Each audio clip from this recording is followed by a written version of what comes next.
quero, antes de mais nada, pedir ao Pai, né, o amparo da espiritualidade amiga, que nos traz até essa casa de amor e misericórdia, e falar sobre esse capítulo que é maravilhoso.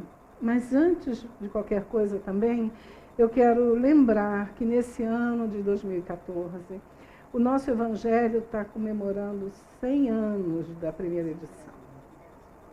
150, desculpe, né?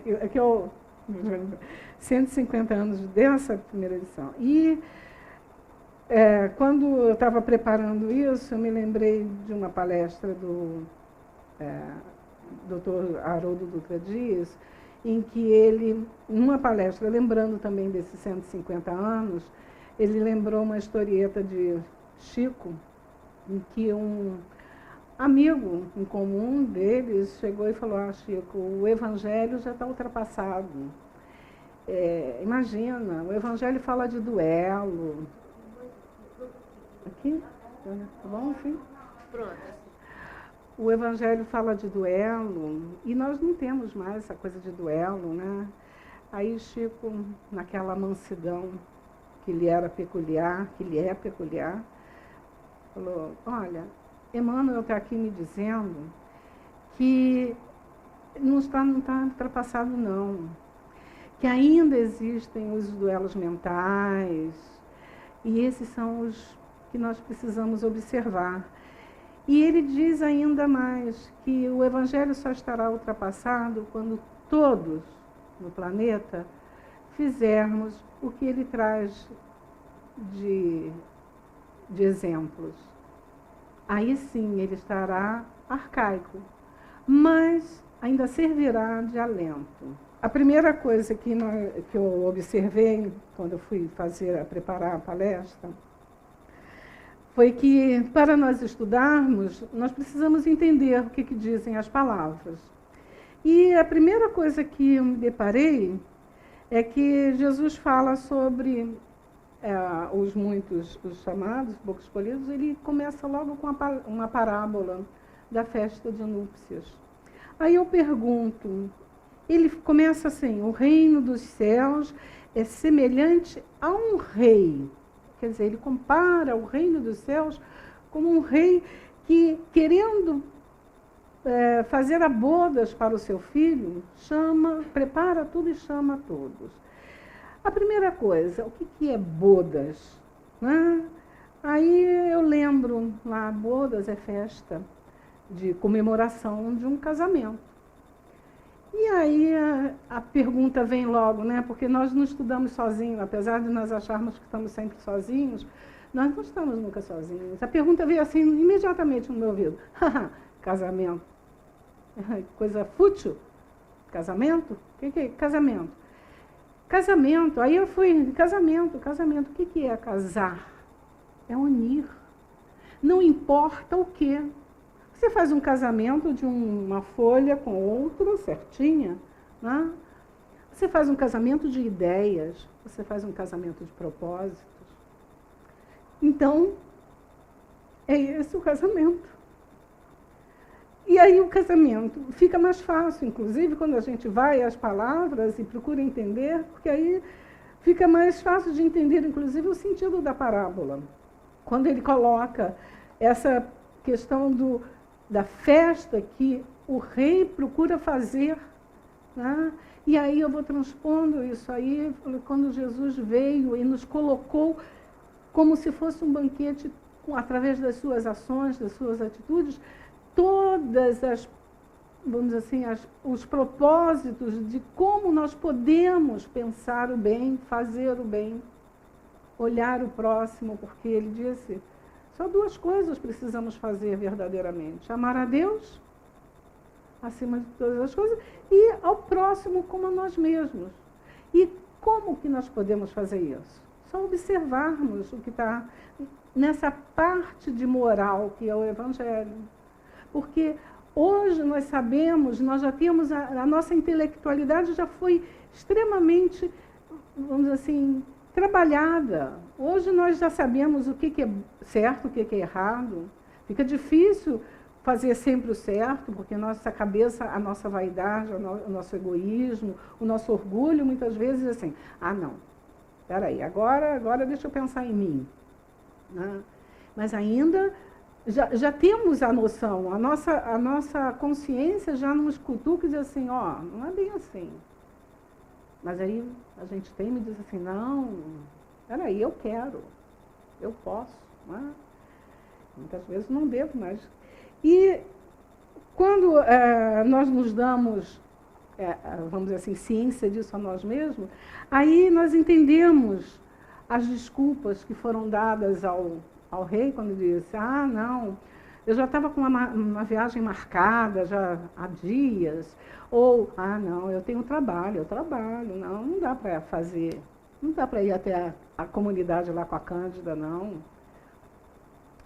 E, com isso, nós vamos protelando, né, essas, vamos dizer assim, oportunidades, vamos dizer assim, esses alimentos que vão nos chegando, e nós vamos dizer assim, não, eu não posso, não, eu sinto dor, bom, enfim, muitas vezes matamos até os seguidores, né? Nós temos visto aí casos estranhíssimos, e vamos observando que o rei diz assim, na parábola, né? Então vamos chamar a todos que estão nas ruas, nas encruzilhadas. Aí você diz, que coisa antiga, né? Não, quem são esses que ainda estão nas ruas? Quem somos, né? Nós ainda estamos, eu coloquei aqui, nós ainda estamos à procura de carinho, de entendimento.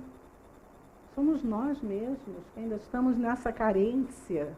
Né? E muitas vezes a espiritualidade amiga, quando vê que nós ainda temos assim um coração já pensando bem, nos traz até a casa amiga de Francisco de Assis. E ele diz assim, mas na hora da parábola, tem lá, o rei chega e diz assim, você não está com a veste nupcial. O que é isso? Onde já se viu num banquete em que está todo mundo que foi recolhido na rua, tem que ter veste? Que figura é essa que Jesus usa para poder nos mostrar que não é qualquer um que vem até a casa e será atendido e que poderá ficar? Aquele que está ali, que não tem a veste, depois, no finalzinho da parábola, ele mostra, é aquele que ainda não traz o seu coração puro, que ainda não está imbuído com aquela vontade de se transformar. E aí ele diz, sai, leva, porque o lugar dele não é aqui,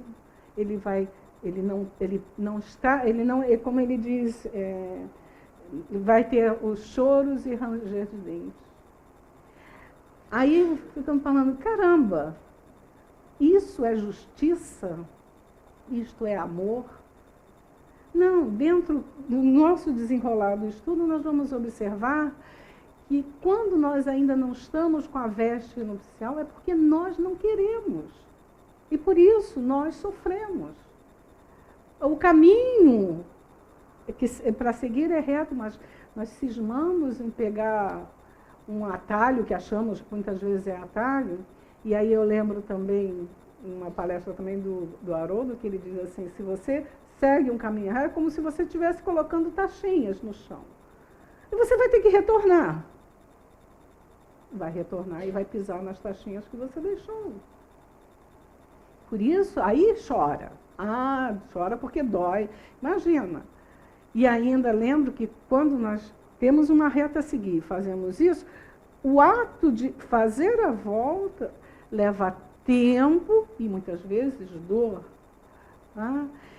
E vamos seguindo, porque não dá para parar por aqui, porque quando logo a seguir da parábola, vem Jesus e nos dá a receita do bolo. Então, peraí, então tá bom. Se ele diz que a festa não pode ser para qualquer um, né? Então, como é que eu participo desse festim? E aí eu pensando lá, ele diz assim, escolhei a porta estreita. Não escolhe a porta larga.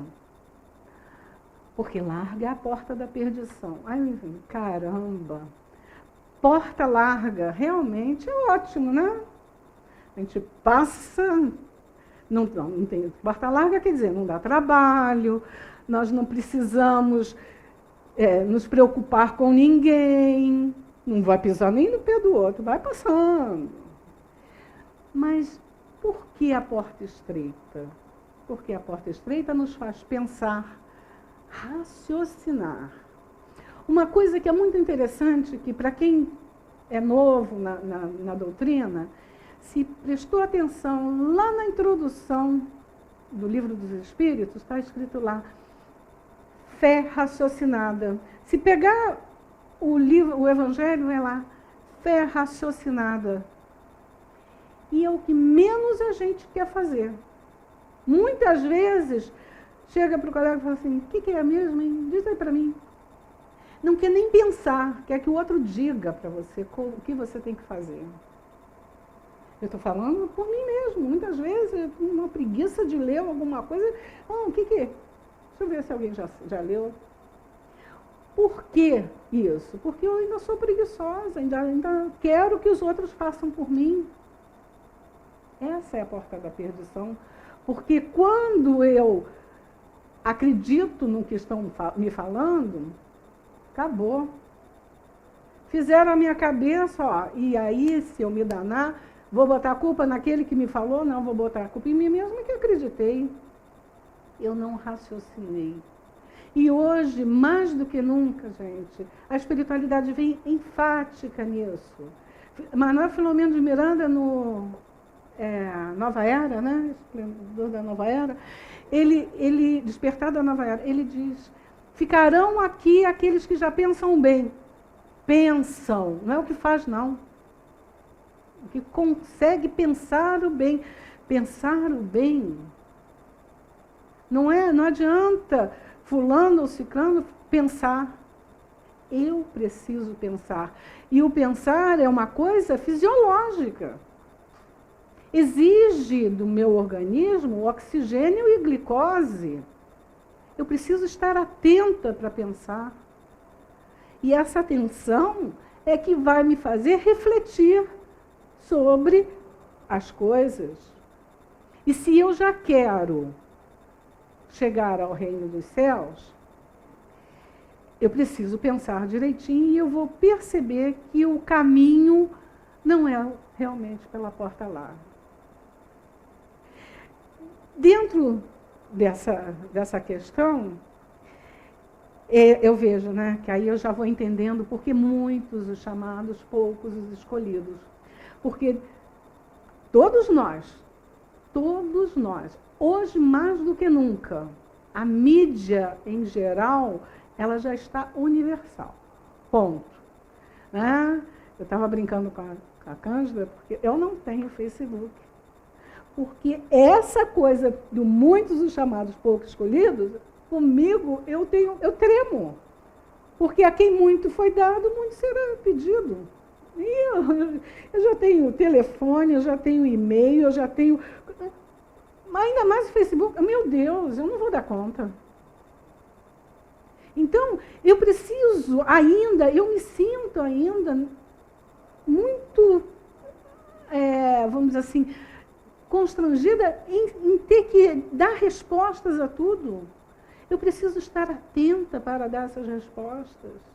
Então, temos que tomar cuidado. Aí vamos seguindo aí, né? Porque não acabou ainda, né? A receita do bolo... Regina, você falou que Jesus deu a receita do bolo? Deu. Essa questão da porta estreita é um dos ingredientes.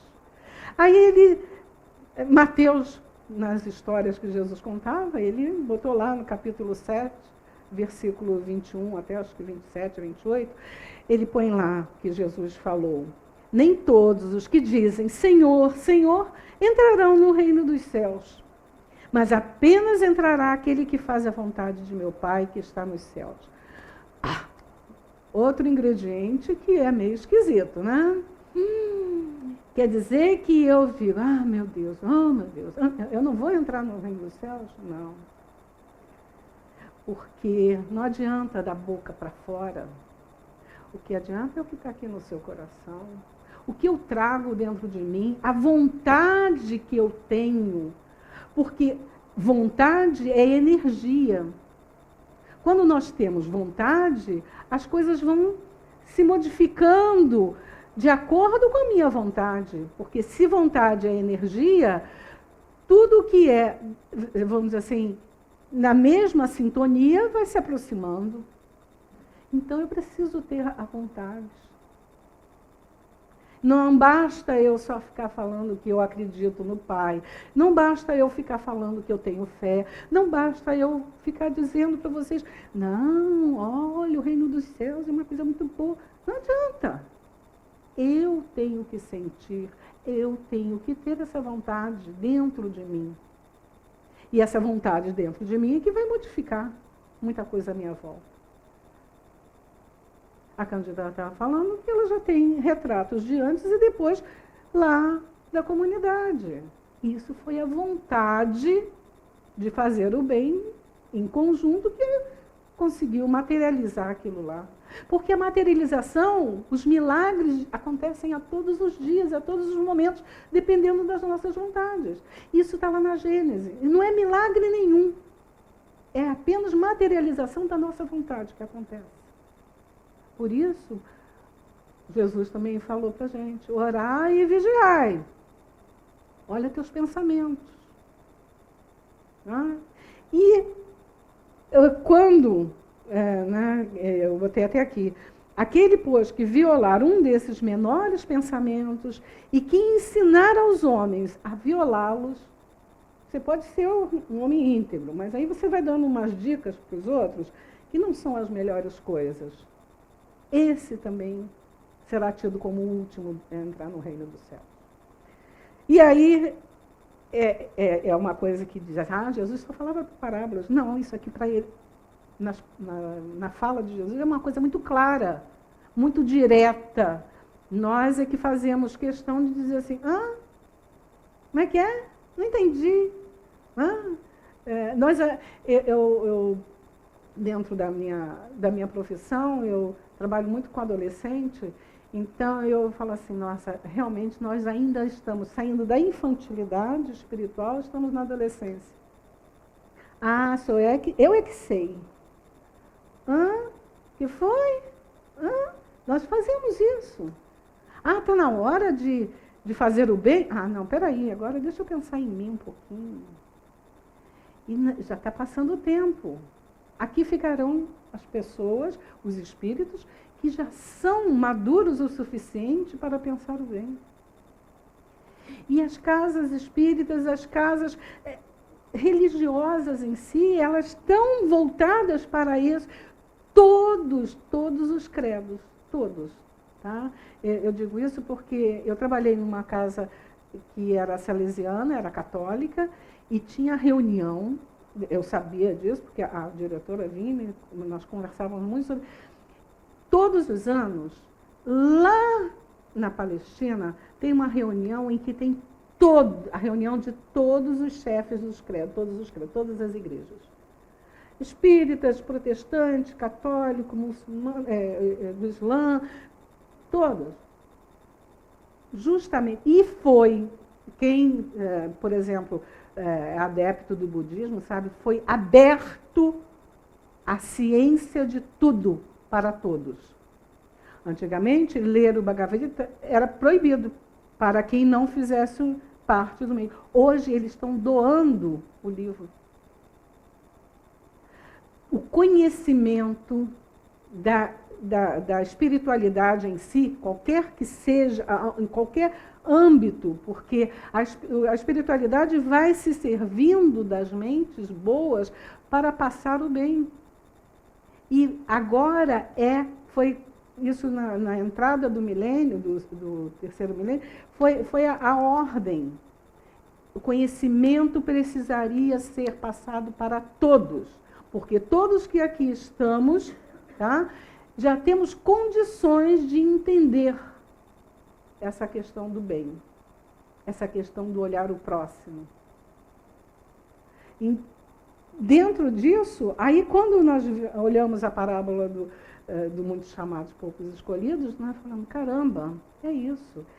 E aí eu segui aqui no Muito Será Pedido a Quem Muito For Dado, né, que o servidor que soube a vontade do seu mestre e não fez o que foi pedido, apanhará rudemente, mas aquele que não soube de sua vontade e que fez coisas dignas de castigo, apanhará menos.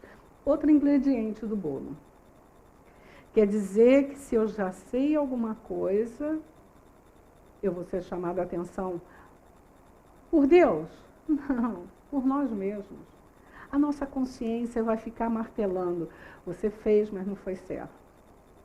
Você deveria ter feito de outra maneira. A nossa consciência é que dita as nossas pedras no sapato. Está aqui e está lá no pé, cutucando. O passo a ser dado não será o passo perfeito enquanto você não tirar a pedra. Aquela pedrinha que incomoda, está ali. Não chega nem a ferir, mas incomoda. Pequenas coisas incomodam. E aí, eu coloquei assim, a lei do progresso é inexorável. A humanidade amadureceu e a verdade trazida por Jesus foi novamente revelada. Agora com ingredientes da razão e do conhecimento, com o método atualizado de contestação da verdade. Aí diz assim, Regina, tá. Método da razão, do conhecimento, dentro da religião? Não. Quem já fez um nível superior aqui, uma faculdade, estudou filosofia, com certeza. E aí chegamos lá nos filósofos. Da antiguidade, Sócrates, Platão? Esses também já falaram. Antes mesmo de Jesus, Jesus falou, vai lá, fala, depois vamos ver se todo mundo aprende. Senão depois eu vou. Ninguém aprendeu, aí ele veio, mostrou como é que se fazia. Aí ninguém aprendeu. Aí, 500 anos depois, começa, depois de muito manipulação e terrorismo em relação a essa questão da religião, porque o homem teima em dizer que a religião é a coisa mais importante, quando não é a religião, é a moral. Jesus não falou em momento nenhum de fundar uma religião, fundar uma igreja. Ele falou de moral, de ética.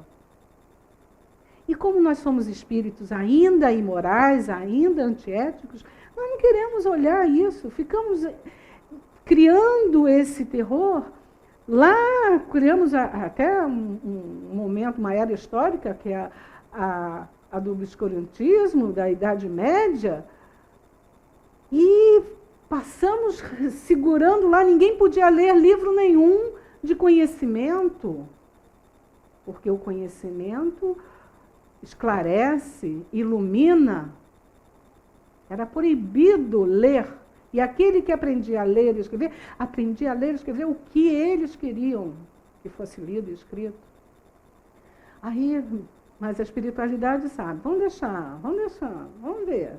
Até onde vai? Chegou um momento que eu falei, não, agora vai um monte lá de gente que já pensa, e aí aconteceu o iluminismo. Maravilha! Os grandes pensadores da modernidade, D'Alembert, Diderot, nossa, maravilha. Mas ainda a coisa, nem todos sabiam ler e escrever, só ouvir, e ouvir dentro daquela questão de ouvir só o que ainda queriam que fosse ouvido. Chegou um momento em que houve uma cisão, inclusive na questão religiosa.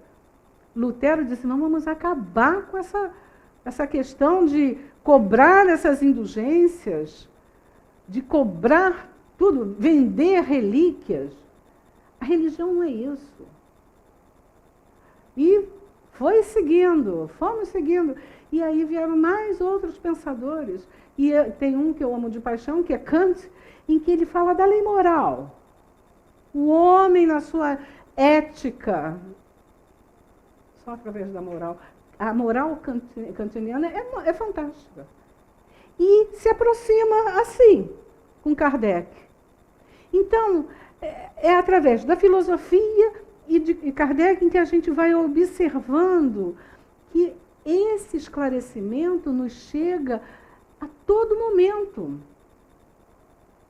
A todo momento. Nós é que nos negamos. Né? Nós é que dizemos, não, hoje não. Eu já ouvi dentro da casa espírita, essa história do livre-arbítrio, deixa para a próxima vida.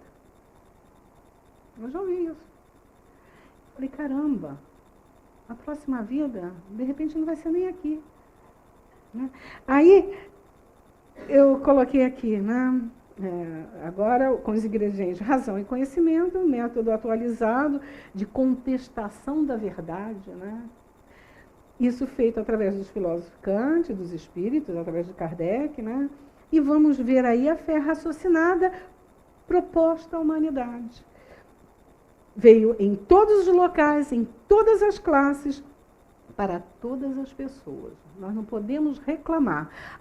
Porque eu não sou kardecista, eu não sei. Não, o protestantismo está lá. Eu sou calvinista, está lá. Eu estudo o islamismo, está lá. Não, eu sou das filosofias orientais. A moral está lá. E moral sou eu que não quero ainda perceber a grandiosidade de ser moral, de ser ética. Né? E vamos observando aí esses ingredientes. Aí eu botei assim, os alimentos para o aprimoramento intelectual e moral estão servidos. Basta que o convidado se disponha a utilizá-lo e servir-se deles dignamente.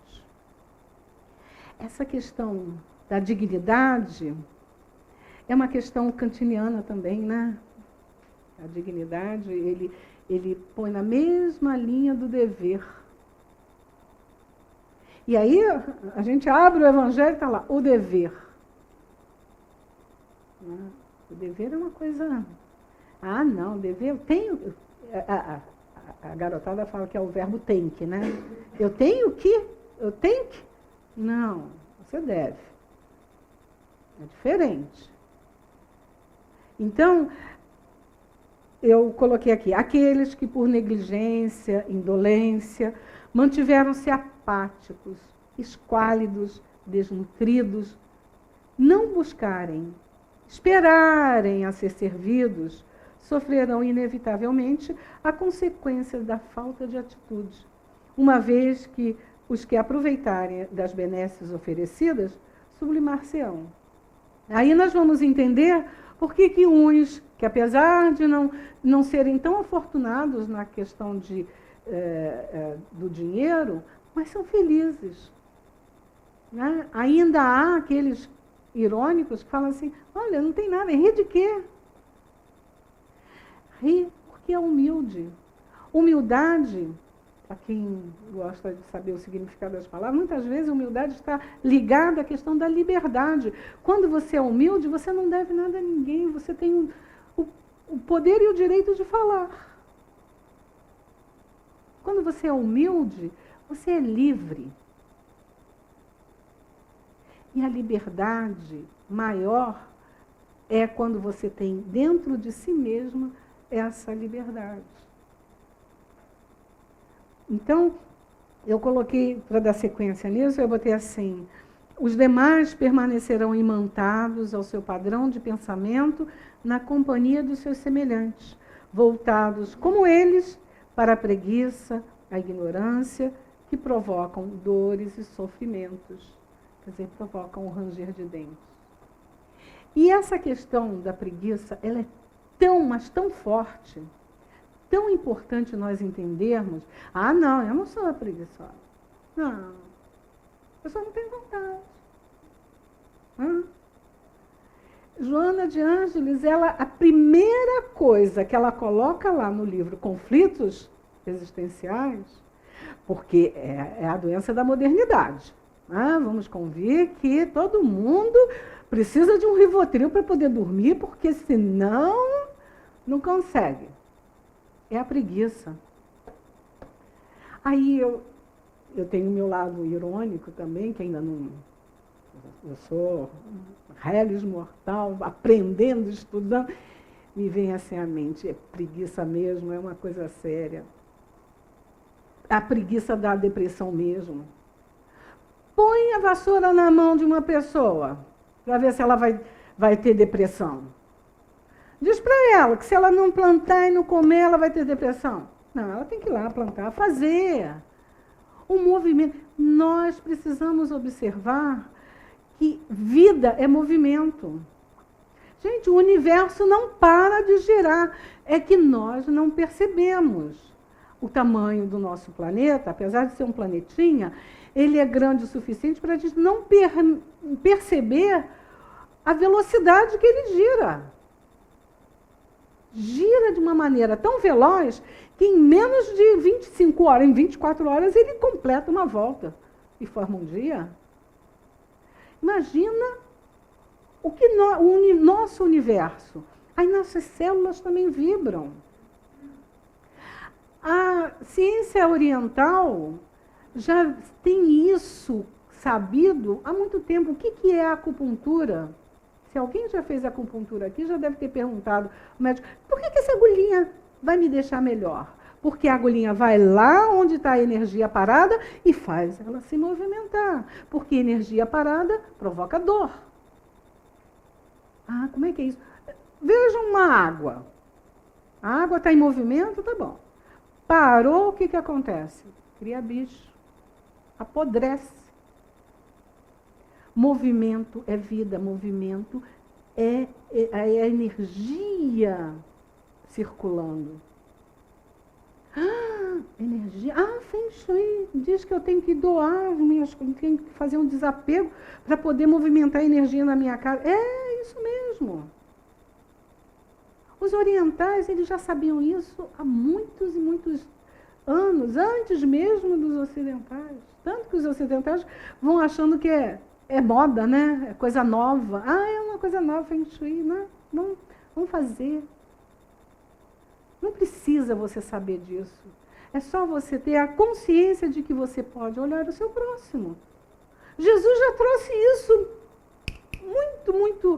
de uma maneira muito clara.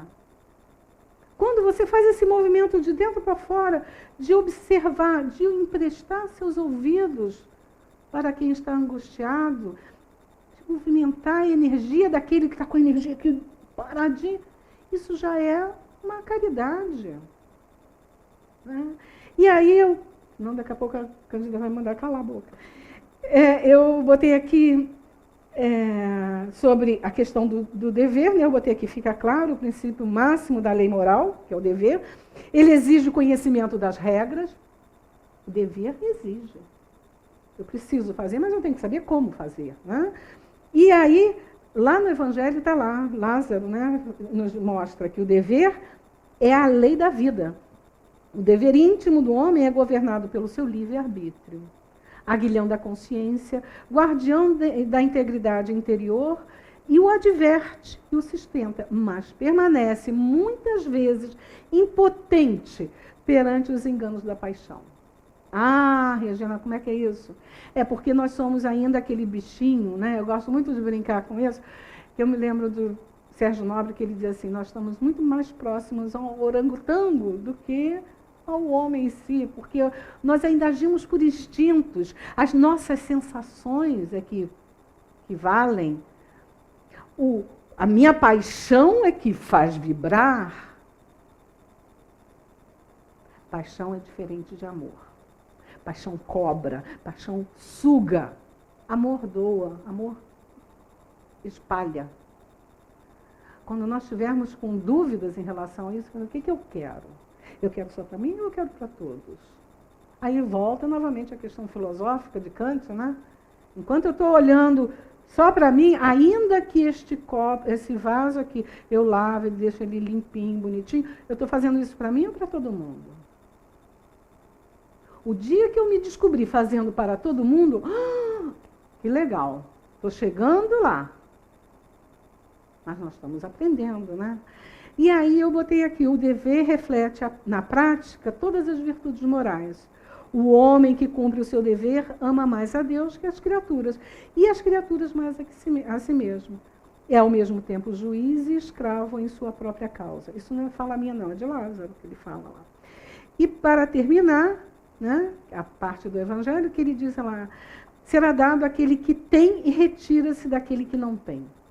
Ah, essa não. Quer dizer que eu já tenho pouco, ainda vão retirar de mim o que eu tenho? É lógico. Não é o pai que vai retirar.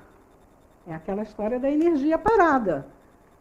Se eu tenho pouco e fico com ela guardadinha aqui, paradinha, ela vai sumir, ela vai apodrecer, ela vai esvanecer. É a lei da vida, gente.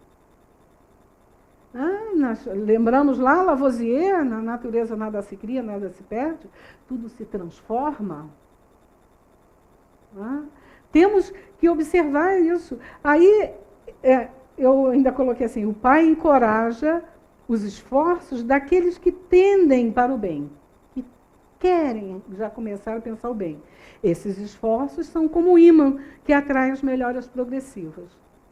Então, esse é um ingrediente importante. A minha vontade é que vai levar, vamos dizer assim, ao intento do que eu quero. Cuidado com o que você pede, com o que você pensa. Você vai conseguir, seja bom ou ruim. Ah, é isso? Mas não tenho um meu mentor que vai me deixar, vai dizer assim, olha, isso não é bom, você... Não, ele vai deixar no seu livre-arbítrio, você que vai escolher. Não cabe a mais ninguém, porque entra novamente, eu lembro aqui, Joana, que ela diz, não existe culpa. Errou, ponto, procura fazer o certo. Não adianta dizer, a culpa foi do vizinho, a culpa foi do meu pai, da minha mãe, a culpa foi... Não. Ainda mais nós, hoje, que temos todos os esclarecimentos. Nós temos a oportunidade de, através dos nossos olhos, dos nossos ouvidos, observar o que está acontecendo. Ah, eu não concordo. Por que não concorda? Em que você faria melhor? De que maneira você faria? É isso. Muitas vezes a gente não quer nem pensar. Normalmente é aquela história. E quando nós olhamos isso tudo, nós entendemos aí quando tira-se daquele que nada tem ou tem pouco. Não é Deus que retira, é o próprio espírito dispersivo, descuidado, que não sabe conservar o que tem, aí ele perde. E aí, para nós quase terminarmos, eu coloquei assim, podemos resumir, enfim, esse capítulo da seguinte maneira: dever, respeito e caridade para com o próximo. Aí chega naquela máxima lá do início do Evangelho: fora da caridade não há salvação. Quer dizer que a receita do bolo é essa? Não adianta você procurar os ingredientes, tê-los todos, e muitas vezes não ter a forma, ou ter a forma diferente do tamanho do que você precisa. Você não precisa fazer grandes obras, se você não tem, faça pequena. Como assim?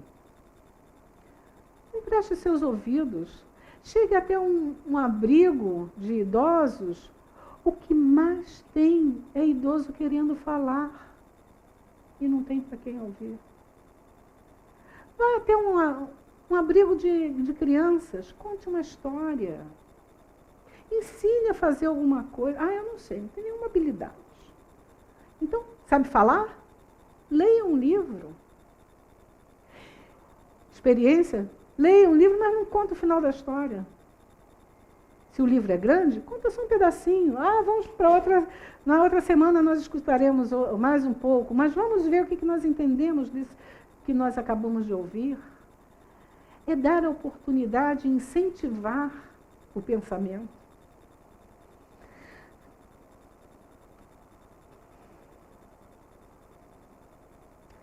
E aí, eu botei. É a obrigação moral para com Deus, daquele que já muito tem, nunca cessa. Essa questão do dever. Agora, ela deve refletir as virtudes do Eterno, que não aceitam um esboço imperfeito, pois quer que a beleza de sua obra resplandeça perante ele.